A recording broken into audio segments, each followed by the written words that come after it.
Excuse me, sir. Sir, question for you real quick. Fall back, man. Hold on. Real quick, sir, real quick. How did you get rich? I have a channel with 22 million followers. I interview billionaires on how they made it. How did you get rich? Have you heard of Twitch? I'm a co-founder of Twitch. No, you're not. Are you serious? Yeah. What was the most amount of money you made in a single year? We sold Twitch in 2014 for $970 million. Almost $1 billion. Yeah. Excuse me, sir. Question for you, man. How old were you when you became a billionaire? This year. This year? I was 38 years old. Congratulations. How did you become a billionaire, man? What type of company was it? People here get rich by writing code. I got rich by making code optional. Who am I here with today? Ashton Kutcher. A lot of people know you as a famous Hollywood actor, but what they don't realize is that you've become one of the most successful investors in Silicon Valley. What's the greatest piece of advice that you received throughout your career? Hey, Jay. Vivek, how you doing, my friend? It's great to see you. How's it going, man? What basketball team do you own? I own the. You came here with $50. I did. Then you turned that into an absolute empire. If me and you died tomorrow and you had one more message to leave with the younger generation, what would that be? Well, I would say to them. Today, I'm gonna be interviewing some of the richest tech billionaires in America. I'm at one of the largest tech conferences in the world, and inside are AI founders, billionaire investors, and some of the most powerful people in Silicon Valley. These are the people building the future and getting rich doing it. So today, I'm gonna cold approach them to find out what it actually takes to get rich. And later in this video, we're gonna be heading to the house of a billionaire who sold a software company for $5 billion and bought an NBA team. So this video is about to be insane from start to finish. With that being said, let's get this video on the way.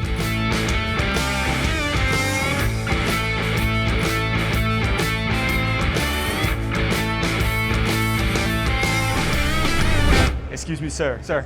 Question for you, man. How old were you when you became a billionaire? This year. This year? I was 38 years old. Congratulations. Thank Where you. are you from, man? I'm from Jordan originally. And how did you become a billionaire, man? What type of company was it? You know, people here get rich by writing code. I got rich by making code optional. Wow. So if you have an idea, you go to Replit, you can build an app by just putting in a prompt. So you became an AI billionaire. Yeah, that's right. Congratulations, Thank you, man. Seriously, how can somebody use AI to become wealthy in today's world? Everybody talks about AI this, artificial intelligence that. How can somebody actually leverage AI to become wealthy in today's world? Yeah, the difference between people who get rich and people who don't, it's not about smartness, it's people who ship, people who do things. The internet and AI is the biggest wealth creation engine. There's going to be more millionaires and billionaires created in the next 5 years than ever in the history of humanity. And the difference is getting started, putting something out there. So do you think that what holds people back is they just don't even get started? They procrastinate? They think, it requires some technical knowledge, it requires some schooling or whatever. No, just go to a site like Replit, put in your idea, see what comes out, iterate from there, and then go sell, go market, go put your ideas out there. One of my favorite sayings is sell it first and then figure it out. That's You right. need customers, you need revenue. Right, exactly. Growing up, did you come from a lot of money? I did not. My father's a refugee, actually, and the cool thing about it is he bought us a computer when we were very young, and I learned how to code, and I started building businesses. The difference is I had good ideas. It wasn't just that I learned to code. So it became my life mission, how to make it so that anyone with a good idea can become wealthy. And did you have any idea growing up that you were going to become a billionaire? Is that ever a goal? Yes.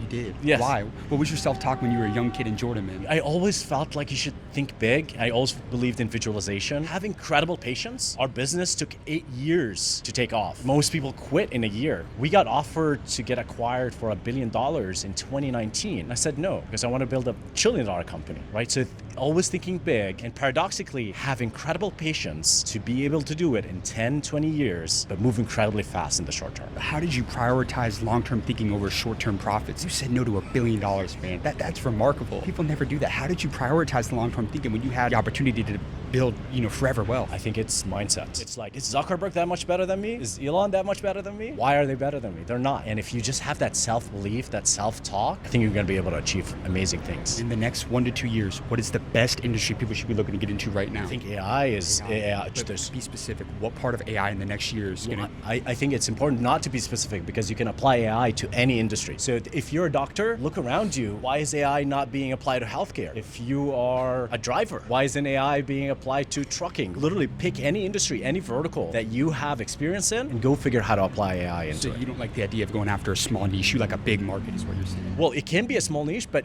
figuring out how AI can transform your industry. Anyone has experience in life that is differentiated, right? I can be a nurse, I can be someone who's into sports, whatever it is, something you're obsessed about. Now find the intersection with AI and figure out how to transform that industry, and you're going to make $1 billion. 38 years old today. If me and you died tomorrow and you had one more message to leave with the younger generation, what would that be? Give me these next 30 seconds. How can somebody become a billionaire in today's world? Don't sit on your ideas. Go build them. Don't just wait and overthink. Go do things. I mean, today's world with AI, it benefits the doers more than the thinkers. You have incredible advice, my friend. Thank you. Thank you so much for your time, and Appreciate now it. the 53rd billionaire I've interviewed. I love your channel. It's very inspiring. Did you like the questions? I love the questions. Can I get your contact? Is that cool? Sure, Is that yeah, cool? yeah. What's your name for the people that I'm don't? Judd. I'm Judd Masala. So guys, I cold approached the AI billionaire. It was coming out right after speaking, and he knew the channel, man. He's seen the billionaire interviews. Well, now he just became one of them because that's officially the 53rd billionaire that I've interviewed on the School of Hard Knocks. But look, my biggest takeaway in that interview was when I asked him, what is the specific part of AI people need to be leveraging in today's world? He said, don't think about specific. AI as a whole can disrupt any industry you think about. Take notes from that interview right there. But we got to keep this one rolling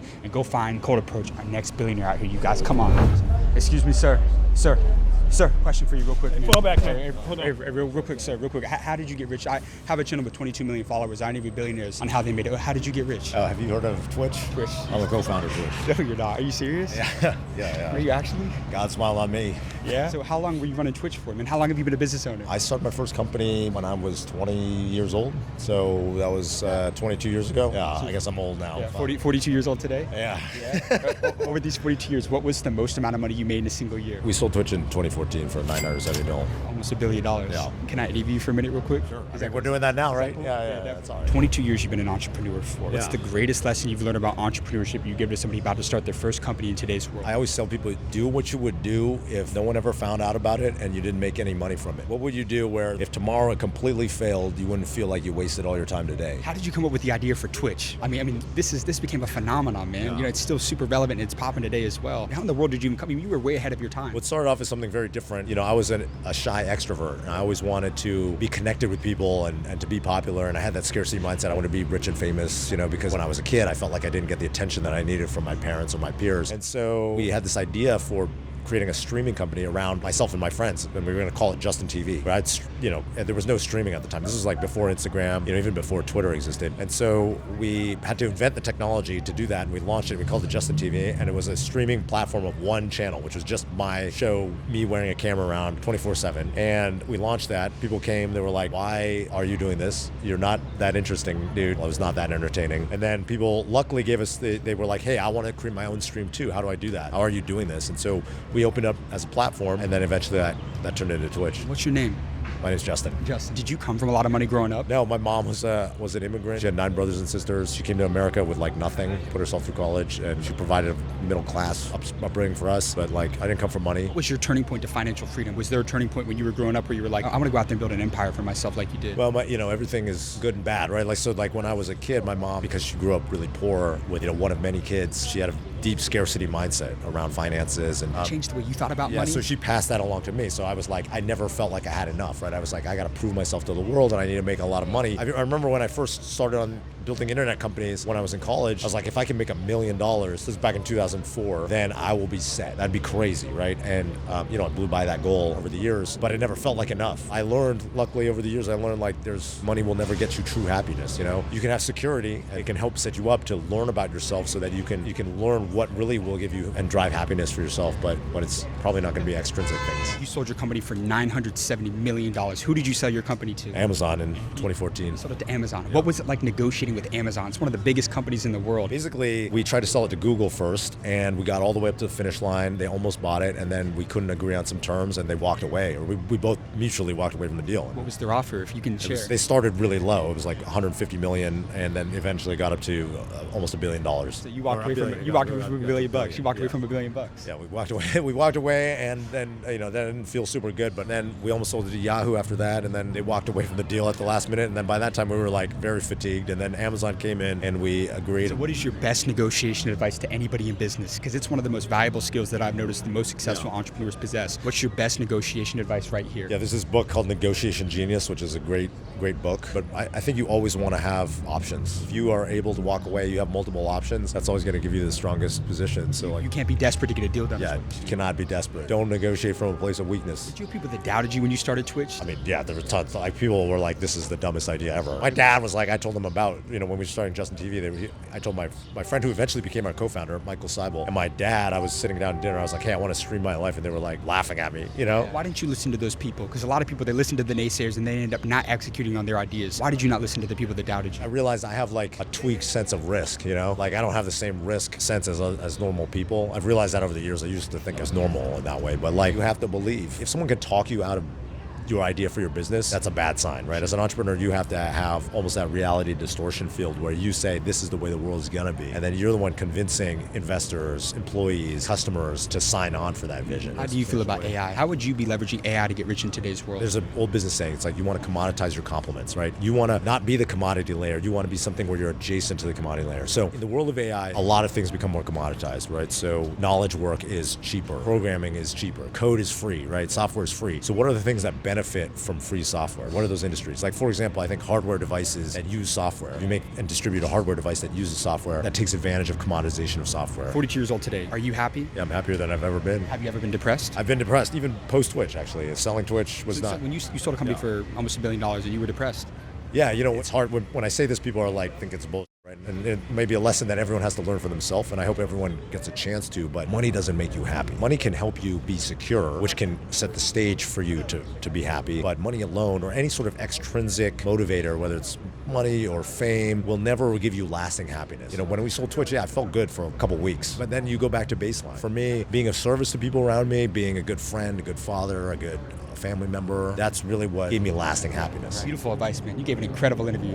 Thank you so much. And I connect with all the billionaires I interview. Could I get your contact? Yeah, of course. Guys, we are literally interviewing tech billionaires out here in Silicon Valley. And one thing that becomes obvious when we're interviewing the richest people in the world, they are all in on using AI. They're constantly figuring out how to use it in their businesses. And that's exactly why I use High Level. High Level is an all-in-one sales and marketing platform that can automate a massive part of your business. So instead of paying for 5 or 6 different softwares, you can have your CRM, your calendar, funnels, websites, email and text marketing, lead tracking, and follow-up all in one place. So when someone becomes a lead, books a call, or reaches out to your business, High Level can automatically follow up with them, nurture them, and keep that opportunity or potential customer moving in the right direction, even when you're not sitting there doing it manually like I'm out here filming right now. And that's where AI and automation become real leverage. Because the winners in this next era are not just going to be the ones that understand AI. They're going to be the ones who actually use it to save more time, build systems, and make more money. So if you're serious about scaling your business in today's world, I'm going to do something special for you. If you go down right now, click the link in the description of this video, you can start your free trial and use High Level today to automate your business. Now watch your business and your life change forever. With that being said, let's go get this next interview. All right, you guys, look, so Ashton Kutcher, right? A lot of you guys know him as an actor, but he's actually one of the most successful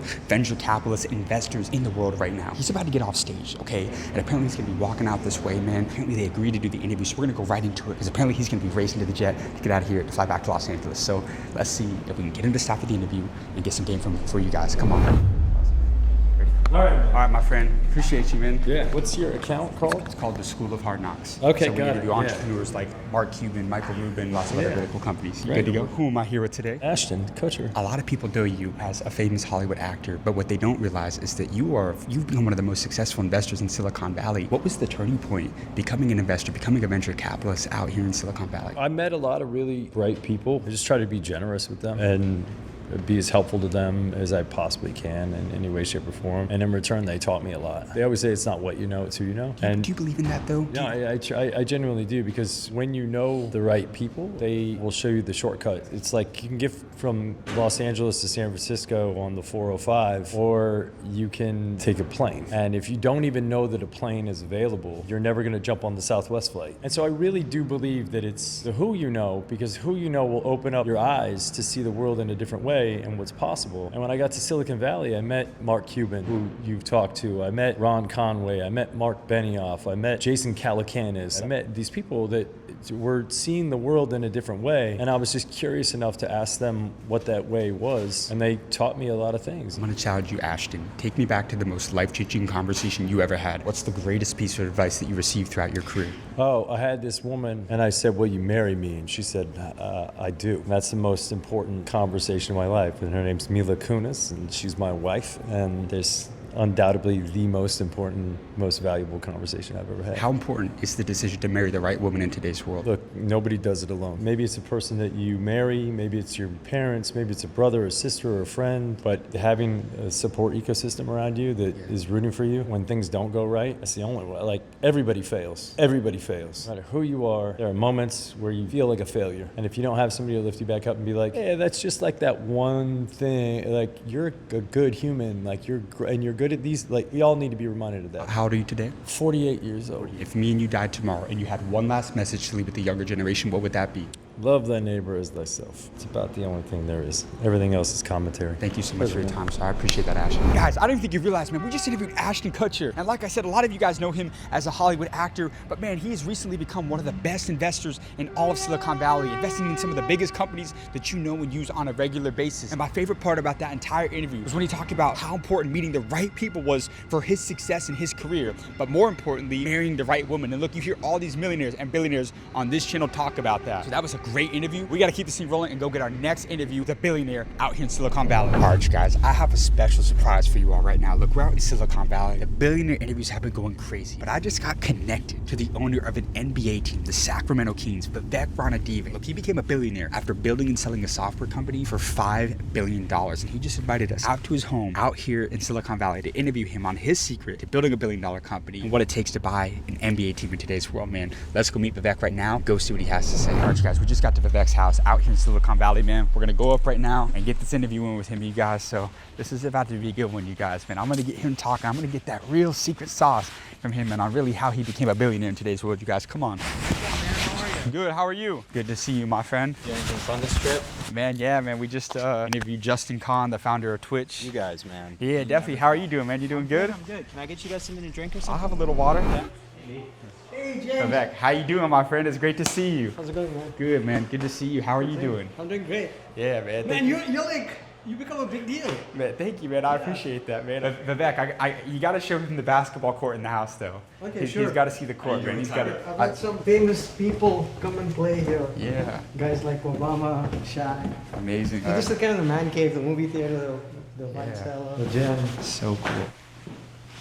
Look at that. You like that, Tyler? After I built this house, though, they changed the law. Did they really? You Yeah. can't do this anymore. No, I joked that, when the Taj Mahal was built, the guy who built it, it was like a love story, and he didn't want another one. So he cut everyone's thumbs off, so nobody could build one. So the city council did that. They said, nobody can build a house this big, such a big basement. Yeah. We see the house, man, and just Yeah. the incredible life that you built for yourself, right? You sold a software company for several $1 billion and Yeah. owned a basketball team. Did you, growing up, have any idea that this was possible? Because you weren't born in America. You're from India originally. I am, yeah. Did you, growing up, have any idea that this was possible? Yeah, I never really thought of it like that, I still think I got a lot to do. My best days are ahead of me. I love that, man. How old are you now? 67. 67, man. And Yeah. you're just getting started. Yeah, I'm still trying to figure out what to do when I grow up. Amazing. That's so good right there. That's so good. Who am I here with today? Vivek Ranadive. And what do you do for a living out here in Silicon Valley? Well, actually, I'm still trying to figure out what to do when I grow up. But I start companies, I invest in companies, I own a basketball team. I'm involved with a whole bunch of different things. What basketball team do you own? I own the Sacramento Kings. The Sacramento Kings. You came here with $50. I did. Yeah, You I turned- landed in Boston. I had $50 in my pocket, but big dreams in my head. And you turned that into an absolute empire. What was the most amount of money you made in a single year? How much did you sell your company for? Well, I've made billions, and so I sold my first company for like 130 million. Then we had a payout scheme, and that was another 250 million. Then I started another company, took it public, and that was worth 30 billion at one time. Let me ask you this right now. I'm going to challenge you. Take me back to the most life-changing conversation you ever had. What's the greatest piece of advice that you received throughout your career? Well, I've always been lucky to surround myself with amazing people, and somebody smart told me that, hey, just be with smart people. And my superpower is I can convince people that are way smarter than me to hang out with me and even follow me to the ends of the earth. So you surround yourself with a lot of other super rich people. With very smart people. Very smart people. And among yourself and the most successful people that you've met throughout your career, I want you to think about your entire billionaire network. What's that one trait they all have in common? They're a little bit outrageous and a lot ferocious. And ferocious means that you're unrelenting. You can get up no matter how many times you get knocked down. It means that you're absolutely obsessed with what you're doing 24/7. It means that no detail is too small. My friend Steve Jobs literally would specify the width of his counters, the Apple stores, and you have a sense of urgency. You have to take bad news. You have to take setbacks. And I call it chewing cactus. You just chew the cactus, you listen, you smile, you learn, you adjust, and you keep moving forward. You do that, and anything is possible. Now, when you talk about surrounding yourself with smart people, people and convincing them. How do you even make that happen? Because oftentimes in today's world, unless you have some sort of like value to really offer that person, it's hard to get those people to come to you. What advice would you give to somebody you're trying to attract the right people to come work with them and maybe invest in their company? When people see that you're ferocious, when people see that you have a vision, you have a mission, and you're unrelenting in the pursuit of that, then they will follow you to the ends of the earth. So what I'm hearing is you can't take no for an answer. You can't take no for an answer. Do you think everybody's built for entrepreneurship? Actually, I think most people are not. If I'm giving a talk and oftentimes I have somebody raise their hand and say, hey, I have this idea and this and this and this. Do you think I should quit my job and start a company? And I say to them, no. Because if you have to ask, then the answer is no. So you have to know 100% that you're meant to do it. You have to just have such conviction that there's no force in the universe that's going to prevent you from reaching your destiny. But how did you find that self-belief? You came to America with $50 and you turned it into a multi-billion-dollar empire. How did you find that self-belief? Because the odds were against you, man. You didn't have a lot of money starting out. You didn't have